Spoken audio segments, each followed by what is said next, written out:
let's go to the questions, all right? Okay, so here's our question, and I'll read it, and then y'all can put in the chat what you think the answer is. So, a large global tech company has decided to make an investment in corporate social responsibility as part of a new sustainability initiative that will eventually roll out to all locations around the globe. The company has assigned the role of Chief Sustainability Officer to a senior manager and tasked them with identifying new opportunities for programs. At what stage of the CSR maturity curve is this organization likely located? Is it A, awareness, B, compliance, C, integration, or D, transformation? What do y'all think? If you don't know. I knew what these questions were before, and I dropped this earlier. I gave hints earlier.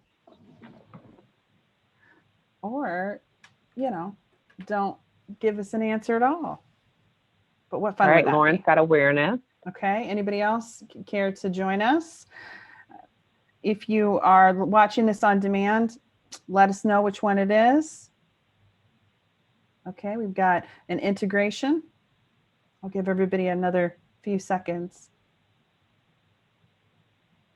You're nice, Jessica. I usually make people, I don't say anything until they all answer.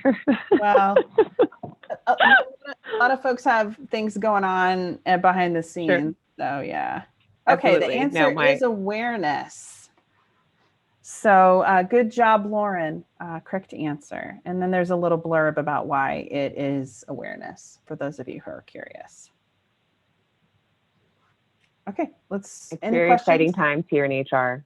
Yeah, it's cool. So if you missed this one, go ahead and make yourself a note that you need to review the CSR maturity curve, all right, and understand the curve and where different organizations, maybe pick some companies from, you know, some people in the news and say, okay, where would Apple be located on the CSR maturity curve, or BMC, or, you know, your local grocery store down the corner.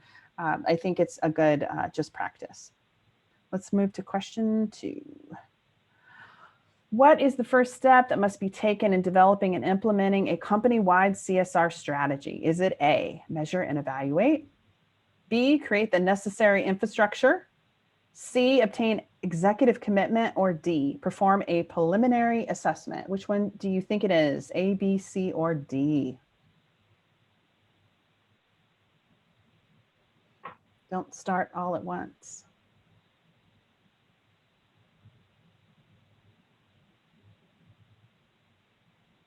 Okay, we have a D and a C.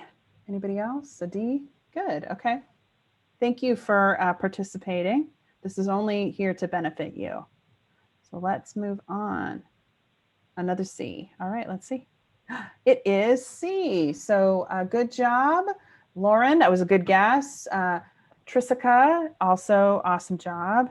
And it just says here, while all the above stages are CSR adoption, while the above stages are part of CSR strategy, adoption, obtaining executive sponsorship or commitment before evaluation, assessment, or infrastructure creation, this is crucial to the long-term success of the corporate strategy. So executive commitment, we need to have the top down, the top brass, whoever they are, need to be committed to CSR. And your executive team is, otherwise you wouldn't have a position like this. And yes, otherwise I would not be, yeah. And our board, we are owned by KKR, and KKR has an incredible, robust program around CSR, ESG, diversity, equity, and inclusion, and taking on the BMC portfolio. That was one of their top goals was to, bring BMC to this place, and I'm very excited. Let's go to the next question.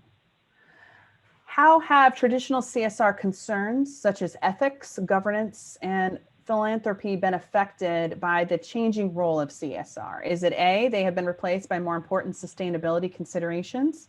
B, they are becoming strategically aligned with sustainability and business strategies? Or C, in most organizations, they now are assigned to a separate department? Or D, they are unaffected by such newer concerns as sustainability? Which one do you think? It looks like we have a lot of B's. The answers are rolling in. All right, we love it. Anybody Yeah. else care to give it a shot? I mean, when in doubt, just go with B. I feel like, let's see what the survey says. And it is B. Okay, good. And I feel like Wendy talked about this, like the alignment with sustainability and business strategies, like it's all working and it is connected together. All right, let's go on to our next one here.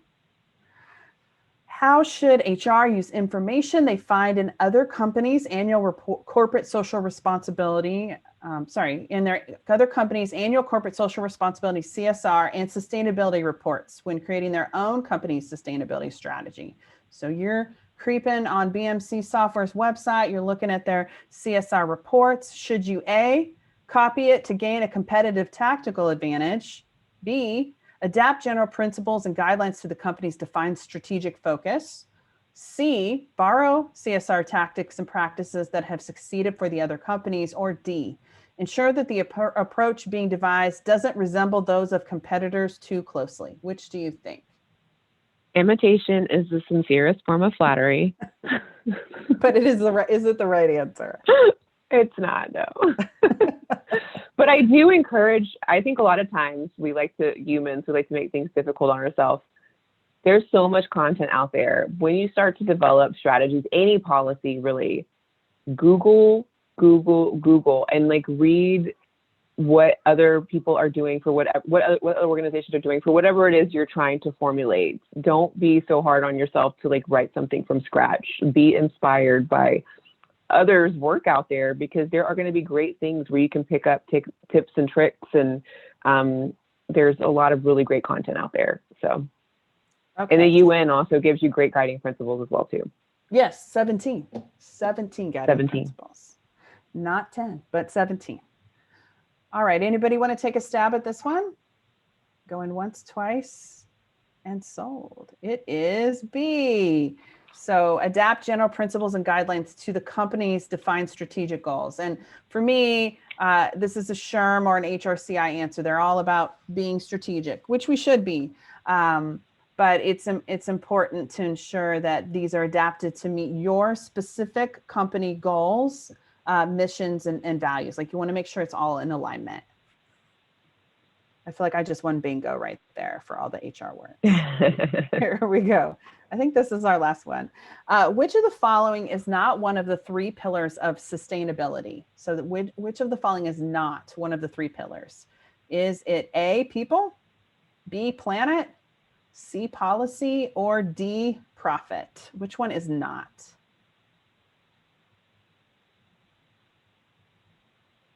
Okay, I see a lot of C's here. People have been doing their homework. I like it. And the answer is correct, C. So when you think of the three pillars, it's people, planet, profit, right? So that is, or the social, environmental, and economic. So ESGs, or the three Ps, the triple bottom line. They make it confusing with the different, the PPPs or the That ESGs. is a tricky one. That is definitely a tricky one. All right. So any more questions?